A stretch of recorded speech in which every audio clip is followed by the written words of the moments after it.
শুরুতেই হুগলির আরামবাগের দিকে নজর রাখতে হচ্ছে। দেখাচ্ছি ছবি আপনাদের, এই যে আরামবাগে, সেখানে যুব সাথীর ক্যাম্প ঘিরে উত্তেজনা পরিস্থিতি।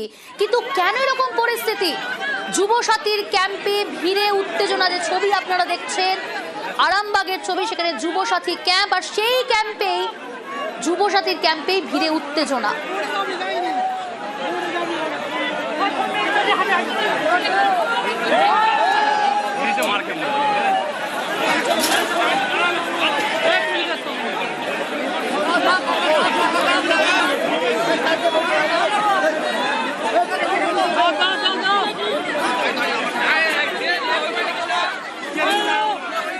শুভদীপ রয়েছে আমার সঙ্গে। শুভদীপ, যে ছবি দেখা যাচ্ছে, ভিড় এবং ভিড়ে উত্তেজনা, শুধু তাই নয়, ফর্ম নিয়ে রীতিমতো কাড়াকাড়ি। একেবারেই প্রিয়াঙ্কা, দেখো অন্যান্য দিনের মতো এদিনও সরকারি বিভিন্ন প্রকল্পের যে ফর্ম দেওয়া এই মুহূর্তে চলছে আরামবাগ বিডিও অফিস চত্বরে, সেই ফর্ম দেওয়াই চলছিল। কিন্তু এতটাই উপভোক্তাদের ভিড় জমে যায়, বিশেষ করে যুব সাথী এবং ভূমিহীনদের জন্য যে ফর্ম দেওয়া চলছিল সেই লাইনগুলোতে এতটাই ভিড় জমে যায় যে মানুষ দাঁড়ানোর সেখানে জায়গা ছিল না। এর ফলেই কিন্তু ঠেলাঠেলি এবং হুড়োহুড়ি শুরু হয়। ইতিমধ্যেই কিন্তু আবহাওয়ার পরিবর্তন হয়েছে, গরম হয়েছে, এবং গরমে এই ঠেলাঠেলির জেরে কিন্তু বহু মানুষ অসুস্থ হয়ে পড়েন এবং রীতিমতো পুলিশকেও নাস্তানুবোধ হতে হয় এই ভিড় সামাল দিতে। কারণ যে পুলিশ সেখানে পাহারায় দায়িত্বে ছিল তারা কিন্তু সামলাতে পারেনি। এরপর খবর পেয়ে আরামবাগ থানার আইসির নেতৃত্বে বিশাল পুলিশ বাহিনী এবং র্যাব এসে পরিস্থিতি নিয়ন্ত্রণ করে। তবে এই মুহূর্তে কিন্তু লাইন নিয়ন্ত্রণে রয়েছে, পুলিশ এসে পরিস্থিতি নিয়ন্ত্রণের মধ্যেই রেখেছে এবং পুলিশের তরফ থেকে মাইকিং করে যাতে কোনোভাবে বিশৃঙ্খলা না ছড়িয়ে পড়ে, লাইন করে যাতে এই ফর্ম ফিল আপের কাজ ঠিক আগের মতোই চলে, সেই পরিস্থিতি কিন্তু নিয়ন্ত্রণ করা হয়েছে। প্রিয়াঙ্কা, আগের মতো ফর্ম পাইনি, কাউন্টার বানাতে হবে, পুলিশের বড় বানাতে হবে। কাউন্টারটা একটা কাউন্টারে হচ্ছে না, একটা কাউন্টার বানাতে হবে। মুখের কাছে এসে চারটে লাইন একসাথে হয়ে যাচ্ছে। আসি পরের খবরে। এসআইআর এর বিচারে বিচার বিভাগ আজ থেকেই জুডিশিয়াল অফিসারদের কাজ শুরু। ৪৫ লক্ষ এসআইআর নথি যাচাইয়ের তথ্য দিয়েছে কমিশন। ৪৫ লক্ষ নথি যাচাইয়ের টার্গেটে এগোচ্ছে বিচার বিভাগ। এসআইআর এর কাজে কমপক্ষে ২৫০ জুডিশিয়াল অফিসার। তথ্য যাচাইয়ে ১৯৬ জন জেলা বিচারক ও অতিরিক্ত জেলা বিচারক। এসআইআর এর বিচারে বিচার বিভাগ আজ থেকেই জুডিশিয়াল অফিসারদের কাজ শুরু। ৪৫ লক্ষ এসআইআর নথি যাচাইয়ের তথ্য দিয়েছে কমিশন। অর্ণব রয়েছে আমার সঙ্গে সরাসরি। অর্ণব, কিভাবে এই তথ্য যাচাই হবে, কিভাবে এই কাজ শুরু হচ্ছে?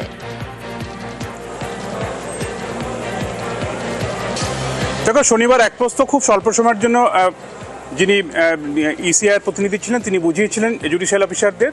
আজকে আরও একটা স্বল্প সময়ের, সেটা জেলা ভিত্তিক সময়টা পরিবর্তন হতে পারে, সেই প্রশিক্ষণ দেওয়ার পরই আজকে এই কাজ শুরু হচ্ছে। এবং প্রায় ৪৫ লক্ষ ভোটারের তথ্য বা নথি সেগুলি যাচাই করাই এই মুহূর্তে টার্গেট বিচার বিভাগের, অর্থাৎ প্রধান বিচারপতি সুজয় পালের মনিটরিংয়ে রাজ্যের জুডিশিয়াল অফিসার প্রায় ২৫০ জন জুডিশিয়াল অফিসার, যার মধ্যে ১৯৬ থেকে ৯৭ যারা রয়েছেন সিটিং ডিস্ট্রিক্ট জাজ বা অ্যাডিশনাল ডিস্ট্রিক্ট জাজ। এর পাশাপাশি সদ্য রিটায়ার করেছেন এরকম ডিস্ট্রিক্ট জাজ লেভেল প্রায় ৫০ থেকে ৫৫ জন রয়েছেন। তারা এই কাজ শুরু করবেন আজ থেকেই। এবং এই কাজ শুরু করতে গিয়ে কোনো রকম যেন আইন শৃঙ্খলাজনিত সমস্যা না হয় সেটা ইতিমধ্যেই সুনিশ্চিত করেছেন গতকালের বৈঠকে রাজ্যের ডিজি পীযূষ পাণ্ডে। এই অবস্থায় যেখানে যেখানে এর আগে অর্থাৎ ইআরও, এইআরও তাদের উপস্থিতিতে যে হিয়ারিংগুলি হচ্ছিল, নথি যাচাই হচ্ছিল, সেই একই স্থানে এগুলি হবে। কিন্তু এই কাজ করতে হয়তো আজকে সেভাবে টার্গেট ফুলফিল হবে না, কারণ প্রশিক্ষণে একটি বিষয় রয়েছে, পুরোটা কমিউনিকেশন করা, তা সেক্ষেত্রে হয়তো খুব অল্প সময়ের জন্য এই নথি যাচাই পর্ব হবে। তবে বিচার বিভাগের জন্য মাথা ব্যথা হচ্ছে মুর্শিদাবাদ, কারণ এই ৪৫ লক্ষ ভোটারের যে নথি বা তথ্য যাচাই, তার মধ্যে ১০ লক্ষ রয়েছে শুধুমাত্র মুর্শিদাবাদ জেলার। সেটা অত্যন্ত তাৎপর্যপূর্ণ, কারণ তার মানে মুর্শিদাবাদে যে পরিমাণ জুডিশিয়াল অফিসার রয়েছে সেক্ষেত্রে অন্য জেলা থেকে সেখানে জুডিশিয়াল অফিসার পাঠানো যায় কিনা সেটা নিয়েও ইতিমধ্যে ভাবনা চিন্তা শুরু হয়েছে প্রধান বিচারপতির নেতৃত্বে যে কমিটিগুলি দেখভাল করছে সেই এই বিষয় নিয়ে। তবে আজকের পর যেটি আরও কমপ্লিট অবস্থায় আগামী যাবে আমরা হাইকোর্টে, এবং যে পদ্ধতিতে এইআরওরা কাজ করতেন কার্যত একই রকম পদ্ধতি এতে বিচার বিভাগ কাজ করবে। তবে এক্ষেত্রে জুডিশিয়াল অফিসাররা সুপ্রিম কোর্টের নির্দেশে কাজ করছেন, কারণ তাদের নির্দেশটাই কিন্তু সুপ্রিম আদেশ হিসেবে বিবেচিত হবে। বেশ। কাজেই অত্যন্ত গুরুত্বপূর্ণ একটা ইতিহাসের সন্ধিক্ষণে এই বেশ, মুহূর্তে অর্ণব। পশ্চিমবঙ্গ এবং জাতীয় নির্বাচন সেখান কমিশনের থেকেই এই যেটা কাজ শুরু হচ্ছে। বেশ। বিচারকদের প্রশ্নে কমিশন, বাংলার বাড়ির শংসাপত্র কেন নেওয়া হচ্ছে না? 14 ফেব্রুয়ারি রাতের পর আপলোড না হওয়া ডকুমেন্টের কি হবে? একাধিক প্রশ্নের মুখে কমিশনের আধিকারিকরা। শুধু তাই নয়, নির্দেশ দেওয়া হলো এবার কমিশনের আধিকারিকদের। এ বিষয়ে ডিটেল জানাবে সোমরাজ, রয়েছে আমার সঙ্গে। সোমরাজ,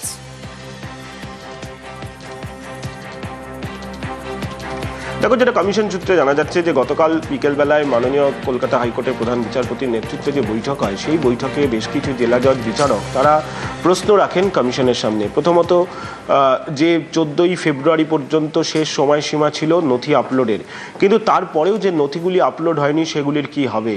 দ্বিতীয়ত, তারা প্রশ্ন রাখেন কয়েকজন যে আদিবাসীদের কাছে, বেশ কিছু আদিবাসীদের কাছে দেখা যাচ্ছে কোনো নথি নেই, তাদের ক্ষেত্রে কি হবে, কি ডকুমেন্ট আপলোড করা হবে। তৃতীয়ত প্রশ্ন এটাও রাখা হয় যে বিহারে হয়েছে, কিন্তু এ রাজ্যে দেখা যাচ্ছে বাংলার বাড়িসহ বেশ কিছু শংসাপত্র নেওয়া হচ্ছে না, ফলত সেক্ষেত্রে কি হবে। এই প্রশ্ন রাখেন কয়েকজন জেলা জজ বিচারক গতকাল যখন কলকাতা হাইকোর্টের মাননীয় প্রধান বিচারপতির নেতৃত্বে বৈঠক শুরু হয়, এবং সেই বৈঠক চলাকালীন এই প্রশ্নগুলো ওঠে বলেই কমিশন সূত্রে খবর। এবং সেই সময় তখন বলা হয় যে সুপ্রিম কোর্টের যে নির্দেশ, সেই নির্দেশ অনুযায়ী জেলা জজ বিচারকদের তথা জুডিশিয়াল অফিসারদের কাজ করতে হবে। পাশাপাশি কলকাতা হাইকোর্টের মাননীয় প্রধান বিচারপতি এও বলেন যে নির্বাচন কমিশনের আধিকারিকদের কাছে যে তারাও এই প্রশ্নের উত্তরগুলি নিয়ে আসুন, কিন্তু সুপ্রিম কোর্টের যে নির্দেশ, সেই নির্দেশ অনুযায়ী কাজ করতে হবে, সে কথাও মনে করিয়ে দেন সুপ্রিম কোর্টের কলকাতা হাইকোর্টের প্রধান বিচারপতি জেলা জজ বিচারকদের বলেই কমিশন সূত্রে খবর। এই যে প্রশ্নগুলি উঠেছে, এই প্রশ্নগুলিতে ওঠায় রীতিমতো অস্বস্তিতে কমিশন। শুধু তাই নয়, জেলা জজ বিচারকদের তরফে একটি এসওপি বা গাইডলাইনও চাওয়া হয়েছে যে এই কাজ তারা কিভাবে পরিচালনা করবেন। অর্থাৎ এই যে অভিযোগগুলি নিষ্পত্তি করতে হবে, যেটি আজ দুপুরের পর শুরু করার চেষ্টা করছে কমিশন, কারণ আজ দুপুর 1:30 থেকে জেলা জজ বিচারকদের নিয়ে প্রশিক্ষণ শুরু হবে, এবং তারপর মনে করা হচ্ছে লাঞ্চ ব্রেকের পর কমিশনের তরফে পোর্টাল তৈরি হয়ে যাবে। এখনো পর্যন্ত কমিশনের তরফে পোর্টাল তৈরির কাজ শেষ হয়নি বলেই কমিশন সূত্রে আমরা জানা যাচ্ছে। আজ সকালবেলাতেও রাজ্যের মুখ্য নির্বাচনী আধিকারিকের দপ্তরের তরফে জাতীয় নির্বাচন কমিশনের সঙ্গে বিস্তারিতভাবে গোটা বিষয়টি নিয়ে আলোচনা হয়েছে।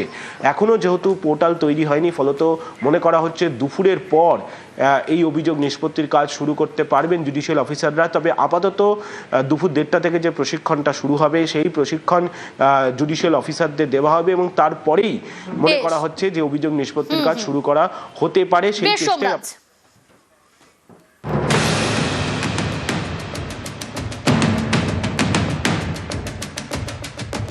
14 ফেব্রুয়ারির পর থেকে এসআইআর এর নথি আপলোড বন্ধ। তাহলে যে 1,14,000 নথি আপলোড করা বাকি, তার ভবিষ্যৎ কি? কেন বাংলার বাড়ির শংসাপত্র নেওয়া হচ্ছে না? যেসব আদিবাসীদের কাছে পর্যাপ্ত নথি নেই, তারা কি করবেন? রবিবার ভার্চুয়াল বৈঠকে জেলা বিচারকদের একের পর এক প্রশ্নের মুখে নির্বাচন কমিশনের প্রতিনিধিরা।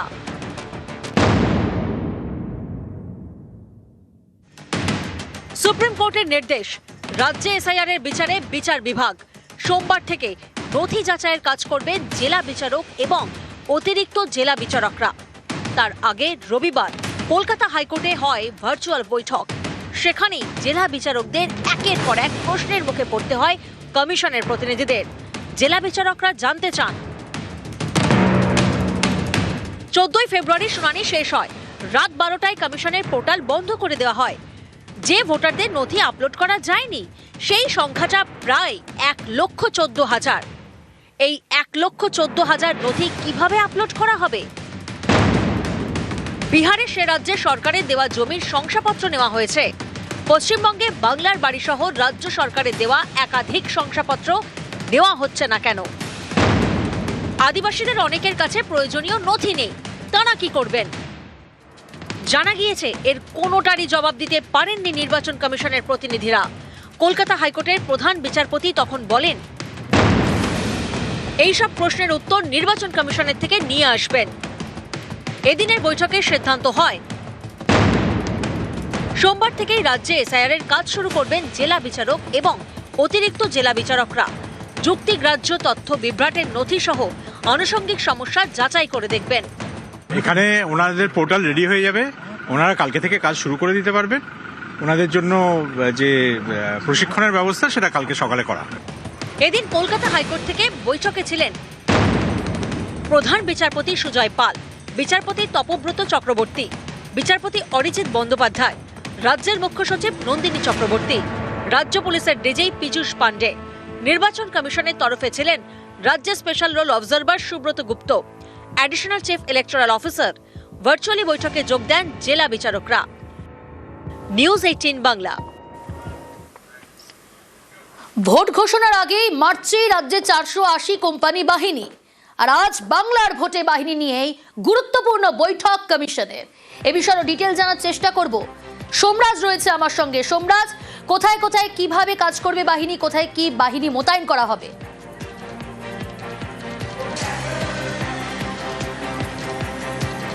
দেখো, মূলত নির্বাচন কমিশন যে অঞ্চলগুলিকে স্পর্শকাতর অঞ্চল হিসেবে চিহ্নিত করছে সেই অঞ্চলগুলিতেই এই বাহিনী মোতায়েন করা হবে।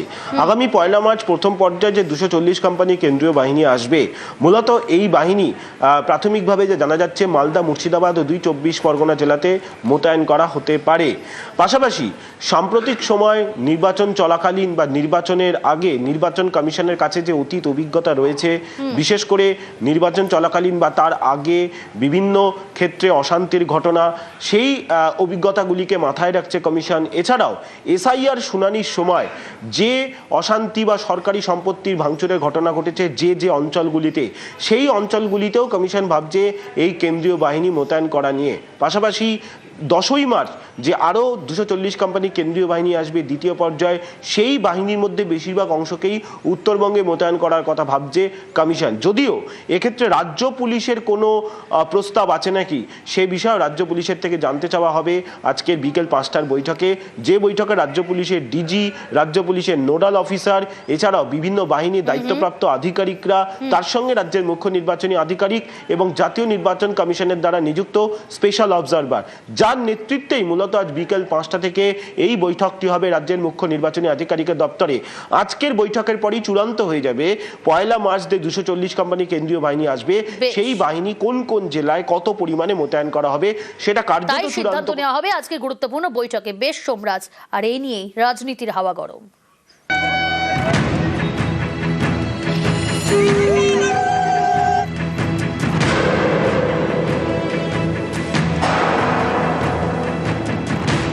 ওদের ওই 1400-1500 কোম্পানি আছে ওদের সঙ্গে, আর বাংলার 10 কোটি মানুষ আছে আমাদের সঙ্গে। কি করবে? ভোটটা তো মানুষ দেবে। আর এখন সবাই তো বুঝে গেছে যে সুপ্রিম কোর্টই লাস্ট কথা বলে, সে কোম্পানিও বুঝবে। নির্বাচন কমিশনের বিষয়ে কেন্দ্রীয় বাহিনী কবে ঢুকবে, কতটা ঢুকবে? আমরা শুনেছি নির্বাচন কমিশন আপাতত 480 ভোল্টের শক দিচ্ছে তৃণমূল কংগ্রেসকে বা রাজ্য সরকারকে, কিন্তু এটা মোটামুটি প্রমাণিত হয়ে গেছে কোর্টের কাছে, নির্বাচন কমিশনের কাছে এই তৃণমূল সরকার নিরপেক্ষ সরকার নয়। ভোট ঘোষণা হয়নি, তার আগেই রাজ্যে আসছে কেন্দ্রীয় বাহিনী। মার্চেই 480 কোম্পানি বাহিনী চলে আসবে। 1 মার্চ 240 কোম্পানি, 10ই মার্চ আরও 240 কোম্পানি। কমিশনের চিহ্নিত স্পর্শকাতর এলাকায় চালাবে টহলদারি। বিজেপির দাবি, যেভাবে এ রাজ্যে ভোট লুট হয় তা রোখার জন্য কেন্দ্রীয় বাহিনী দরকার। এই অভিযোগ কোনোদিনই মানেনি তৃণমূল। তাদের প্রশ্ন, এর আগের বিভিন্ন ভোটে তো কত কত কেন্দ্রীয় বাহিনী এসেছে, তারপরেও বিজেপি জিততে পারলো না কেন? 2016 সালে বিধানসভা ভোটে বাংলায় এসেছিল প্রায় 1000 কোম্পানি বাহিনী। এর মধ্যে কয়েক কোম্পানি বাহিনী এসেছিল ভোট ঘোষণার আগেই। সেবার তৃণমূল জিতেছিল 211টি আসন। 2019 সালে লোকসভা ভোটে রাজ্যে এসেছিল প্রায় 750 কোম্পানি কেন্দ্রীয় বাহিনী। ভোট ঘোষণার পরে মোতায়েন করা হয়। সেবার 42 আসনের মধ্যে তৃণমূল জেতে 22টি, বিজেপি 18টিতে। 2021 সালে বিধানসভা ভোট ঘোষণার পরে রাজ্যে মোতায়েন করা হয় 1000 কোম্পানির বেশি কেন্দ্রীয় বাহিনী। তৃণমূল জেতে 213 আসনে, বিজেপি 77। 2024 লোকসভা ভোটে 920 কোম্পানির বেশি কেন্দ্রীয় বাহিনী আসে রাজ্যে। এর মধ্যে কিছু কোম্পানি আসে ভোট ঘোষণার আগেই। 24 ভোটে তৃণমূল পায় 29টি আসন, বিজেপি 12টি। এবার ভোট ঘোষণার আগেই রাজ্যে 480 কোম্পানি কেন্দ্রীয় বাহিনী।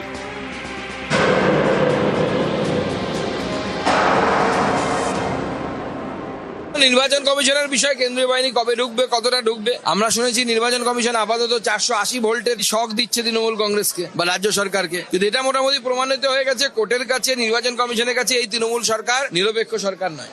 ওদের ওই 1400-1500 কোম্পানি আছে ওদের সঙ্গে, আর বাংলার 10 কোটি মানুষ আছে আমাদের সঙ্গে। কি করবে? ভোটটা তো মানুষ দেবে। আর এখন সবাই তো বুঝে গেছে যে সুপ্রিম কোর্টই লাস্ট কথা বলে, সে কোম্পানিও বুঝবে। নিউজ 18 বাংলা। বেবি ফুডের কৌটোয় মাদক পাচার, চাঞ্চল্যকর তথ্য মালদা পুলিশের হাতে। তাদের দেওয়া তথ্যে গোয়া বিমানবন্দর থেকে গ্রেফতার করা হয় 4 জনকে, আর সকলেই কালিয়াচকের বাসিন্দা।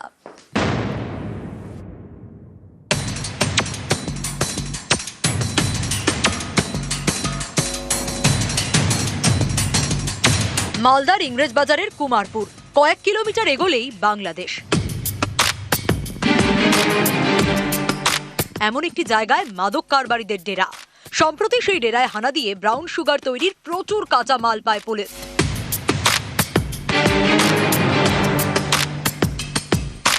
মোবাইল ফোন, গাড়ি বাজেয়াপ্ত করে, গ্রেপ্তার করে 5 জনকে। এরপর মাদক পাচার নিয়ে চাঞ্চল্যকর তথ্য হাতে পান তদন্তকারীরা। জানতে পারেন পুলিশের চোখে ধুলো দিতে বেবি ফুডের কৌটোয় মাদক পাচার হচ্ছে। সম্প্রতি মালদা পুলিশের দেওয়া এই তথ্যে গোয়া বিমানবন্দর থেকে গ্রেপ্তার করা হয় কালিয়াচকের 4 যুবককে। পুলিশের দাবি তারা বেবি ফুডের কৌটোর মধ্যে মাদক নিয়ে যাচ্ছিল।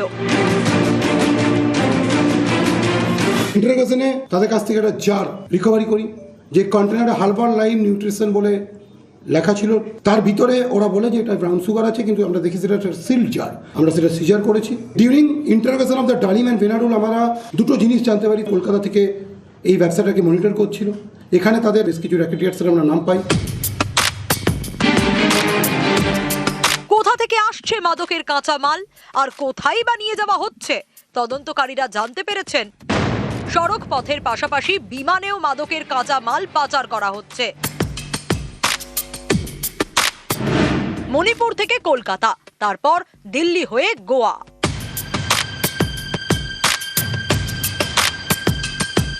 ওরা ইন্টারোগেশনে একটা চাঞ্চল্যকর তথ্য দেয় যে এই ক্রুডটা তারা মণিপুর থেকে আনাচ্ছিল ভায়া প্লেন। ইম্ফল এয়ারপোর্ট থেকে এটা এসে কলকাতা এয়ারপোর্টে নামছিল। ওখান থেকে বেশ কিছু লোক যারা এটা এদেরকে এসে ডেলিভারি দিত। আমরা বেশ কিছু সার্কামস্টেন্সিয়াল এভিডেন্সেস পাই যেগুলো তাদের স্টেটমেন্টকে করবোরেট করছে। আমাদের ইনভেস্টিগেশন এখন প্রসেসে আছে। আমরা যে সমস্ত কনসার্ন অথরিটির সঙ্গে কথা বলার দরকার সেগুলো আমরা বলছি।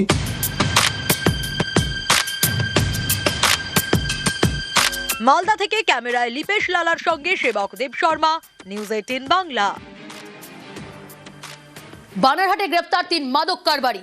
পুলিশি অভিযানে মাদক সহ জালে 3 জন। বানারহাটে মোড়াঘাটে সেখানেই গ্রেফতার করা হয়েছে। আরো ডিটেল জানবো, রকি রয়েছে আমার সঙ্গে। রকি, কিভাবে গ্রেপ্তার, কোথা থেকে গ্রেপ্তার?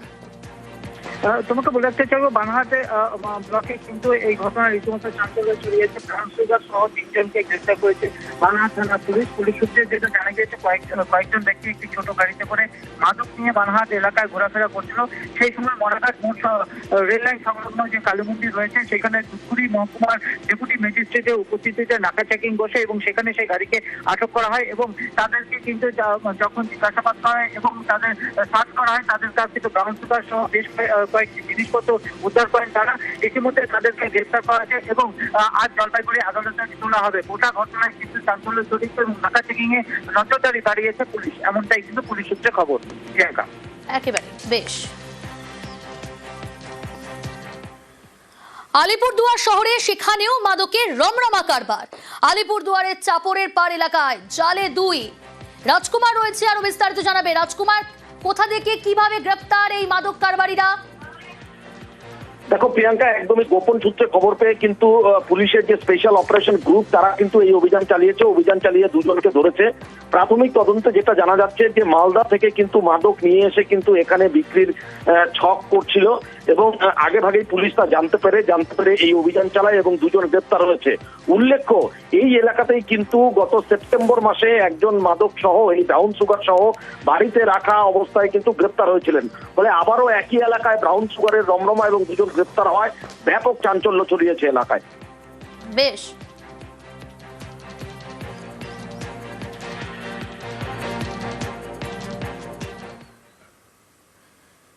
বিএসএফ ইন্সপেক্টরের গাড়িতে মাদক পাচার। বিহারের নম্বর প্লেটে বিএসএফ এর গাড়িতে মাদক। গাড়িতে 15 কোটি টাকার মাদক উদ্ধার। ফাঁসি দেওয়ায় গ্রেফতার বিএসএফ ইন্সপেক্টর। ধৃত বিএসএফ ইন্সপেক্টর বিহারের কাটিহারের বাসিন্দা। মালদা থেকে এই মাদক শিলিগুড়িতে পাঠানোর ছক। বিএসএফ ইন্সপেক্টরের গাড়িতে মাদক পাচার। বিহারের নম্বর প্লেটে বিএসএফ এর গাড়িতে মাদক। গাড়িতে 15 কোটি টাকার মাদক উদ্ধার। ফাঁসি দেওয়ায় গ্রেফতার বিএসএফ ইন্সপেক্টর। বিশ্বজিৎ রয়েছে টেলিফোন লাইনে। বিশ্বজিৎ, বিএসএফ ইন্সপেক্টরের গাড়িতে মাদক পাচার যে হচ্ছিল এটা সন্দেহ হলো কিভাবে? দেখো, পুলিশের গোপন সোর্স ছিল এবং সেই গোপন সোর্সে কিন্তু মুরালিগড় চেকপোস্টে এই 4 চাকার বিহার নম্বরের গাড়ি আটক করা হয় এবং তারপরেই কিন্তু বিএসএফ এর নাম্বার প্লেট দেখে যে যাকে চালককে আটক করা হয় তিনি কিন্তু প্রথম অবস্থায় তার আই কার্ড দেখান। সেই আই কার্ড মারফত বোঝা যায় যে তিনি বিএসএফ এর ইন্সপেক্টর এবং তিনি বর্তমানে ছত্তিশগড়ে পোস্টেড রয়েছেন। সেই অবস্থায় কিন্তু তার নাম্বার প্লেটের ভেতর থেকে এই 33 প্যাকেটে প্রায় 3 কেজির উপরে মাদক দ্রব্য উদ্ধার করা হয়েছে, যার বাজার মূল্য প্রায় 15 কোটি টাকা। এবং তাকে আজ শিলিগুড়ি মহকুমা তুলে রিমান্ডে নেমে পুলিশ মূলত এই বিএসএফ ইন্সপেক্টর আগেও মদ পাচার চক্রে বিহারে গ্রেপ্তার হয়েছিলেন। তিনি মাদক পাচার চক্রের সঙ্গে যুক্ত। অতএব গোটা ঘটনায় তার কি কোনো বড় র্যাকেট ঘটনা রয়েছে কিনা বা তিনি কতদিন ধরে এই কাজের সঙ্গে যুক্ত এবং কাকে তিনি ডেলিভারি করছিলেন পুরো বিষয়টি তদন্ত করার জন্য তাকে আজ রিমান্ডে নেবে বলে পুলিশ সূত্রে জানতে পারছি। বেশ।